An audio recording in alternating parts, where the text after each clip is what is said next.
오늘은 그 에스겔 47장 1절부터 12절 말씀을 통해서 성전에서 흘러나오는 생명수의 역사라는 제목으로 우리 같이 말씀을 좀 나누도록 하겠습니다.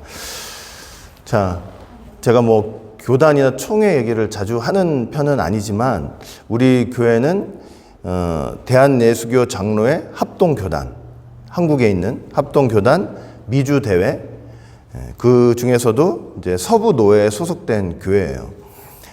그래서 이번에 교단적 차원에서, 총회적 차원에서 그동안은 이제 이렇게 이 국내외 이 교단 소속 교회들이 이런 일들을 잘 하지 못했었는데, 이번에 다시 한번 이 총회 소속이라는 그 소속감, 또 총회로서 우리가 해야 될, 또 감당해야 될 그런 사명들을 좀 생각하면서 함께 기도하고 헌금하자는 의미에서 이렇게 6월 2일 첫째 주를 총회 주일로 이렇게 삼아가지고 지금 총회 소속 교회에서는 다 같이 이렇게 예배를 좀 드리고 있습니다. 오늘 본문 말씀도 다 똑같고 이제 설교 내용도 다 똑같을 거예요.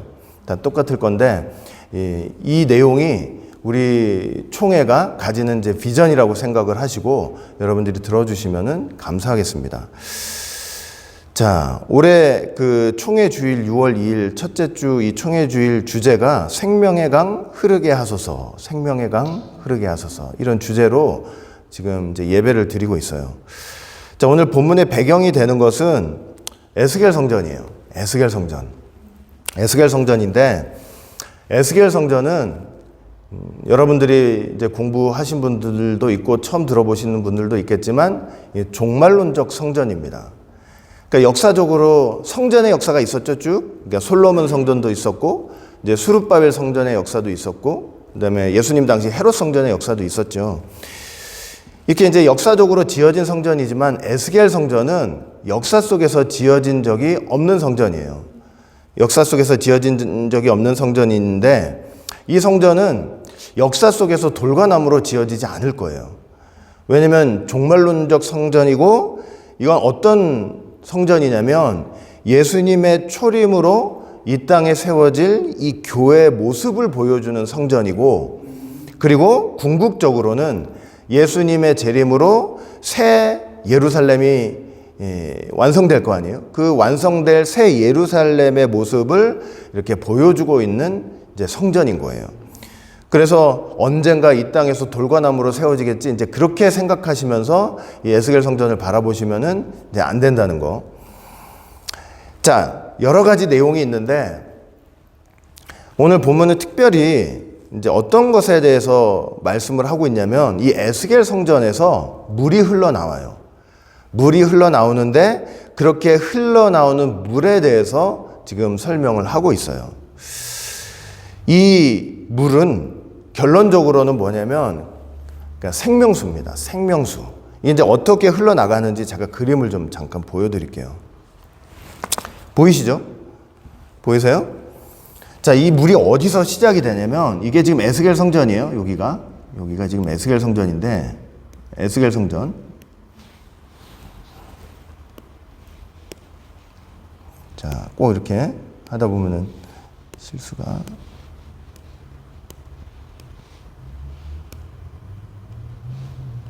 자, 여기가 이제 에스겔 성전이거든요. 근데 저 에스겔 성전으로부터 이제 물이 흘러나와요. 흘러나오는데 여기 지금 보면은 문이 있어요. 동쪽 문이 있는데 이 동쪽 문으로부터 이제 천척 쭉 흘렀더니 물이 어디까지 이제 차오르기 시작했냐면 발목까지 이르렀다 그랬어요. 그리고 여기서부터 천척을 또 흘러갔더니 그 물이 이제 사람의 무릎까지, 천척은 약 532m 정도 돼요. 그리고 여기서부터 또 천척을 흘러갔더니 물이 이제 어디까지 차기 시작했냐면은 허리까지 올라온 거예요. 그리고 나서 여기서부터 또 천척을 갔는데 이때부터는 물이 어떻게 되냐면 너무 차고 넘쳐서 이제 강이 됐어요. 강이. 보이시죠? 이렇게 강이 된 거예요. 강이 돼서 사람이 능히 이렇게 헤엄칠 수 없을 정도로 아주 큰 강을 이루었다고 말씀을 하고 있어요. 그리고 이 강이 어떻게 되냐면 이 사해까지, 지금 여러분들 이스라엘 땅 가보시면 사해 아시죠? 사해. 거기까지 물이 흘러 들어가는 그런 환상을 지금 이제 에스겔이 본 거예요. 자, 오늘은 바로 이 에스겔 성전에서 이렇게 흘러나오는 이 생명수의 역사를 통해서 우리 총회와 총회에 소속된 모든 교회들의 어떤 사명과 비전을 이렇게 생각해 보는 그런 시간을 갖도록 좀 하겠습니다. 자, 첫째는 뭐냐면 이 물의 출처, 이 물의 기원지가 어디냐면 바로 성소라는 사실입니다. 에스겔 47장 1절 보니까 그가 나를 데리고 전문에 이르시니 전의 전면이 동을 향하였는데 그 문지방 밑에서 물이 나왔다 그랬잖아요. 자, 에스겔 성전을 갔는데 문이 동쪽을 향해 있어요. 그 문을 딱 갔더니 그 문지방에서 물이 조금씩 이제 흘러나오고 있는 거예요. 물이 흘러나오고 있어요. 이게 문지방에서 이렇게 흘러나온다고는 했지만 좀 더 정확히 말하면 이 물은 어디에서 시작이 된 물이냐면 에스겔 47장 12절 보면 그 물이 성소로 말미암았다 그래요. 하나님의 성전으로부터 물이 이렇게 흘러나오기 시작하는 거예요. 물이 조금씩 이제 이렇게 흘러나오기 시작했어요. 여러분, 이렇게 성전에서 물이 흘러나오는 이 장면은 성경 다른 곳에서 볼 때 연상되는 곳이 몇 가지가 있어요. 어디서 이런 장면이 연상이 되냐면 창세기 2장을 보시면 에덴 동산 기억나시죠? 에덴 동산을 보면 그 에덴 동산에 한 강이 발원을 했다 그랬어요. 강 하나가 발원을 해가지고 그 에덴 동산 전체를 다 적시고 인류 문명을 일으키는 네 강의 기원이 됐다고 말씀을 하고 있죠.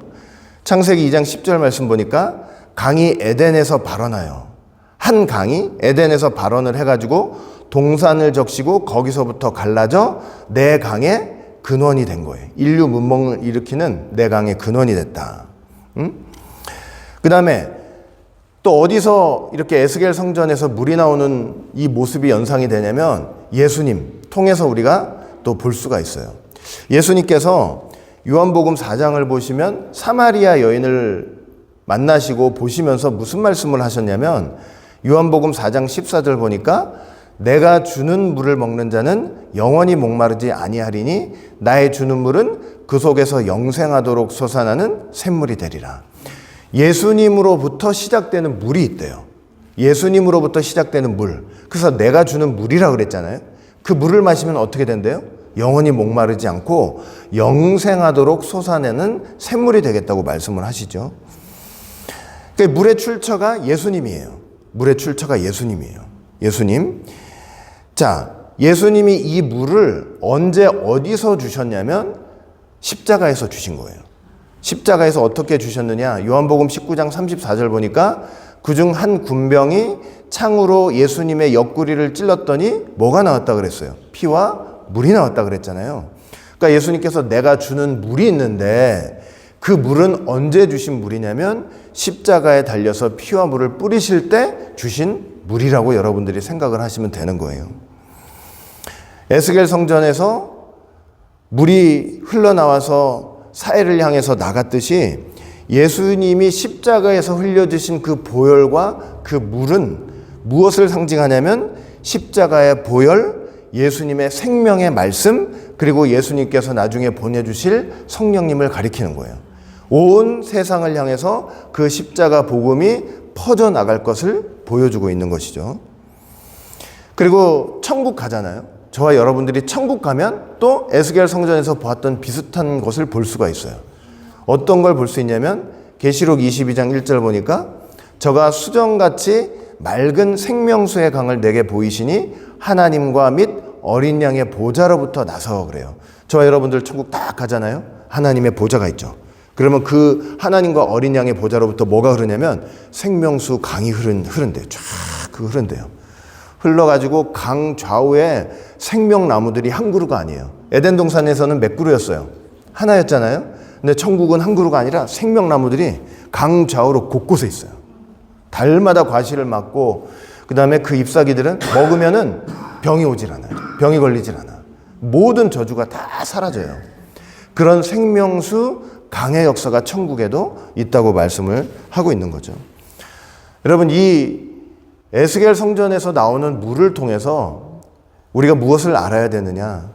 우리 총회와 총회 산하 교회들이 어떤 사명을 감당해야 되느냐를 우리에게 보여주냐면, 주님의 피로 값주고 사신 교회가 아무리 미약하고 아무리 어렵다 할지라도 오직 생명수가 되시는 예수 그리스도의 십자가 복음과 구속사 말씀을 흘러내보내야 하는, 전해야 하는 그런 사명을 갖고 있음을 우리에게 보여주고 있는 거예요.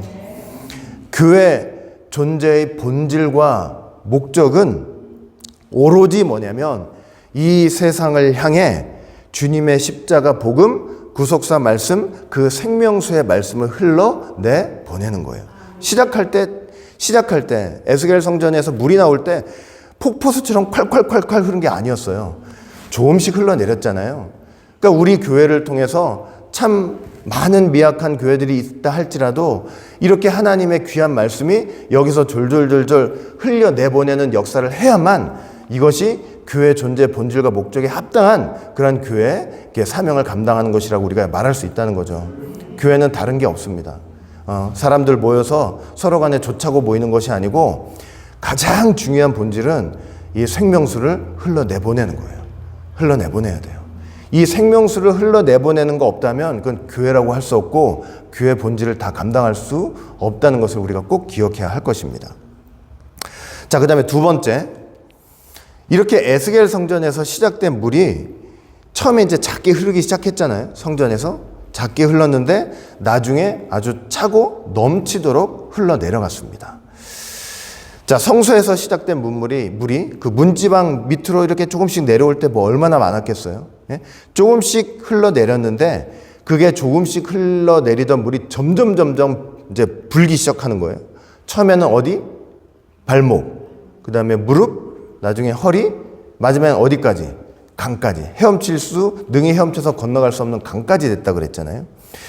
근데 여러분, 이게 여러분들이 성경에서 읽으니까 너무 당연한 것처럼 여기지만 이게 자연현상으로는 이런 일이 있을 수 있어요, 없어요? 절대 이렇게 될 수가 없어요. 그죠? 어떤 이제 큰 강을 이루기 위해서는 한 줄기 물이 이렇게 흘러가지고 그게 불어가지고 되는 게 아니고 여러 수원들이 있어야 돼요.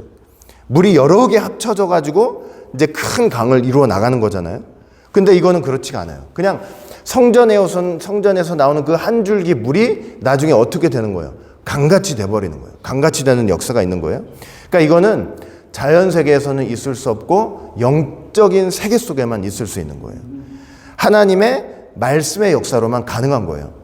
내 안에서 작게 시작되지만 이 말씀이 스스로 역동하고 역사해서 나중에 큰 생명수의 강의 역사를 일으킬 수 있는 오직 하나님 말씀의 역사뿐이 없는 거예요.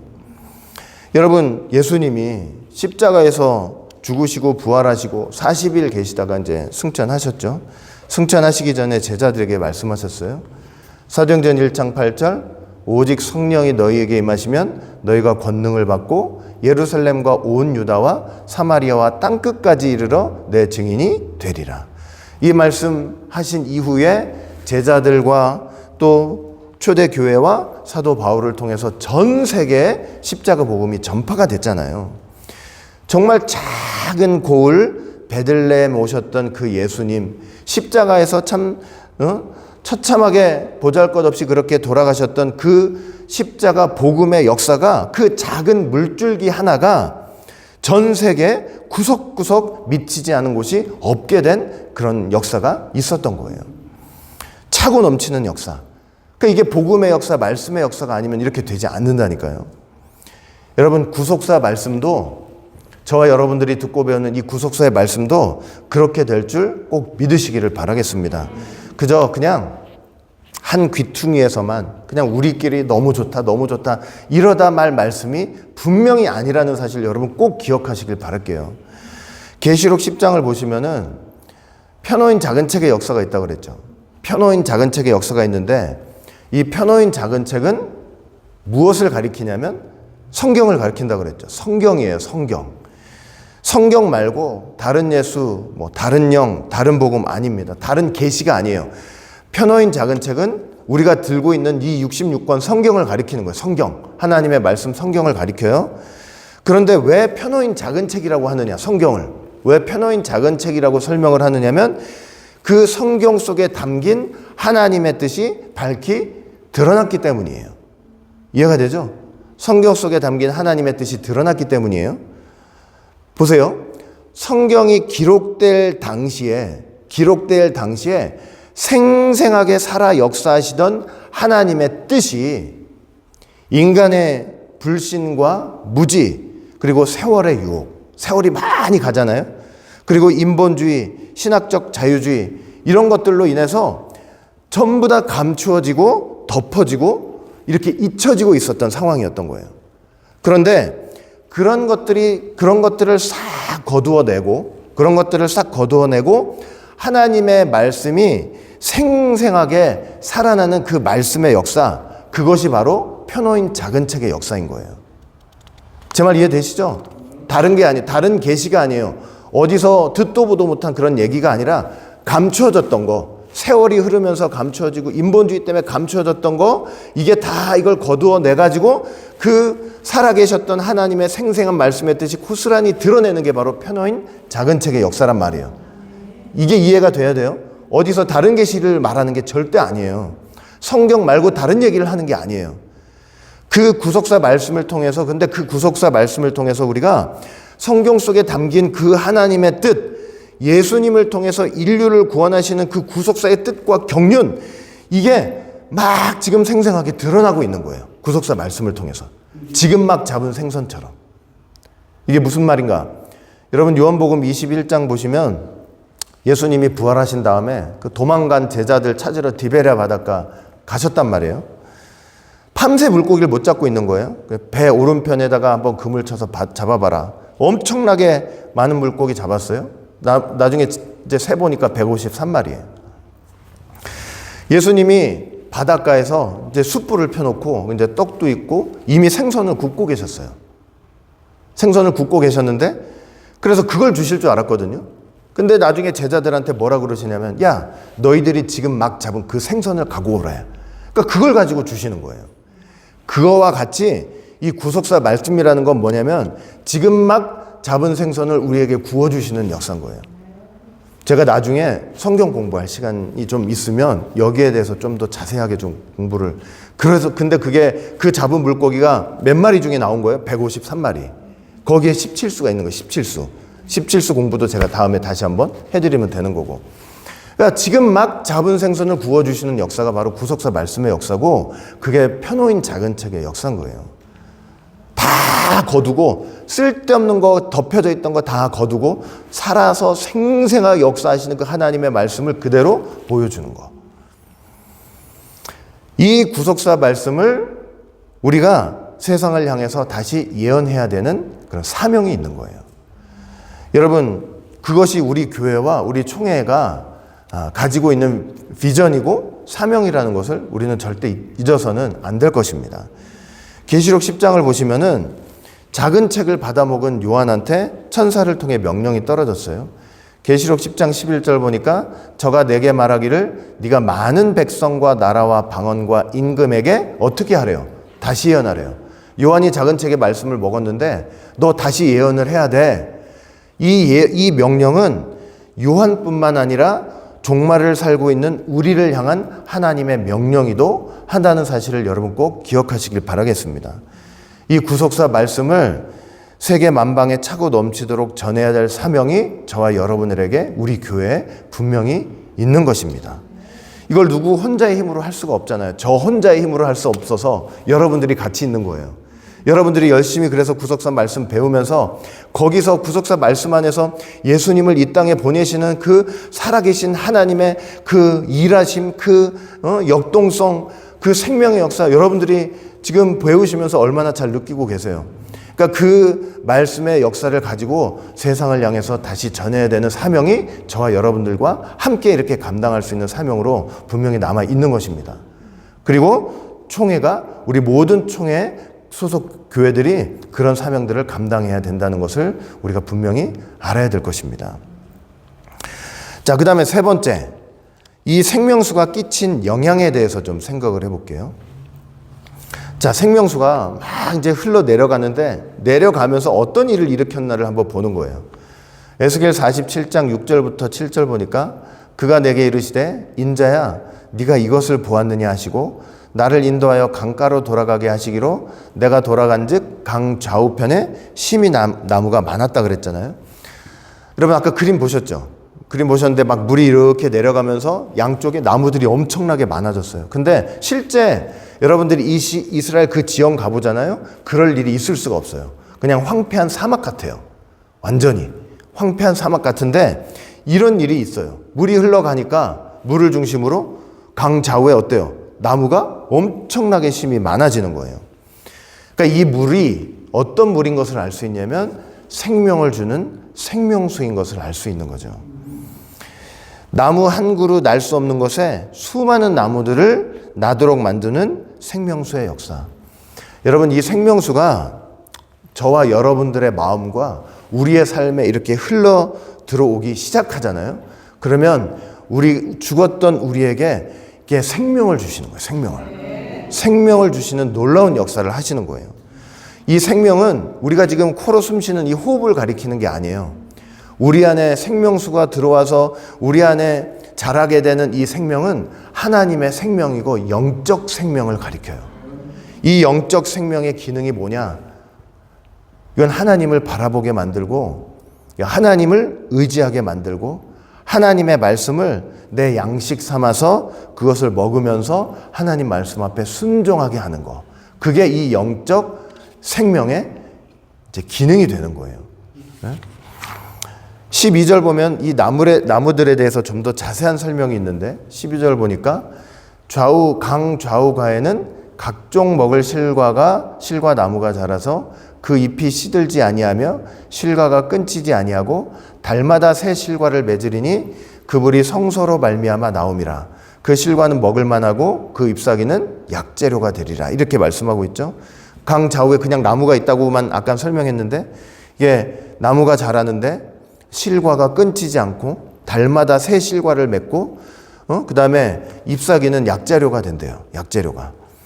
그러니까 이 물이 흐르는 곳마다 어떤 역사가 있냐면 하나님이 주시는 이 신령한 과실을 먹고 치료의 역사가 있다는 것을 보여주고 있는 거예요. 하나님 말씀 안에서 이 생명수 하나님 말씀 안에서 이 하나님의 말씀 아니에요. 생명수가. 그 생명수 말씀 안에서 생명수가 흘러 들어갈 때 말씀이 흘러 들어갈 때 영적으로 하나님께서 치료해 주시는 역사가 있다는 거예요. 이 물이 들어가는 곳마다 그 심령을 치료해 주세요.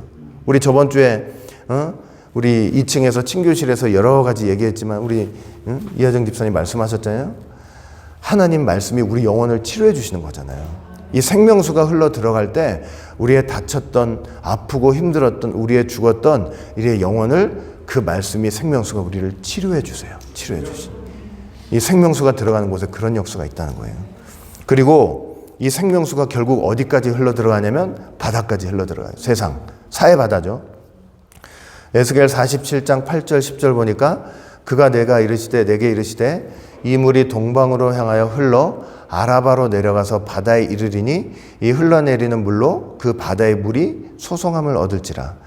이 강물이 이르는 곳마다 번성하는 모든 생물이 살고 또 고기가 심히 많으리니 이 물이 흘러 들어가므로 바닷물이 소송함을 얻겠고 이 강이 이르는 각처의 모든 것이 살 것이며 또 이 강가에 어부가 설 것이니 엔게디에서부터 에네글라임까지 금을 치는 곳이 될 것이라.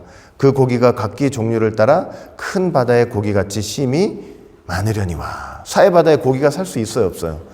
살 수 없잖아요. 근데 이 생명수가 쭉 흘러서 바다까지 들어갔는데 그 바다가 소송함을 얻게 되었대요. 소송하다라는 게 라파라는 단어예요. 라파. 이게 고치다, 치료하다, 회복하다라는 거예요. 하나님의 이름 중에 하나가 뭐가 있어요? 여호와 라파가 있죠. 하나님은 치료하시는 하나님이시잖아요. 생명수가 흘러가는 곳에 그 바다에 그 세상에 하나님의 치료의 역사가 있다는 것을 보여주고 있는 거예요. 소성함을 얻게 돼요. 그 사해 바다가 죽은 바다고 생명이 살 수 없는 바다고 타락한 세상을 상징하는 거잖아요. 여러분 계시록 17장 1절 보면 이제 이런 말씀이 있어요. 보라, 오라, 많은 물 위에 앉은 큰 음녀에 받을 심판을 내게 보이리라. 15절, 네가 본 바 음녀에 앉은 물은 백성과 무리와 열국과 방언들이라 이렇게 말씀하고 있죠.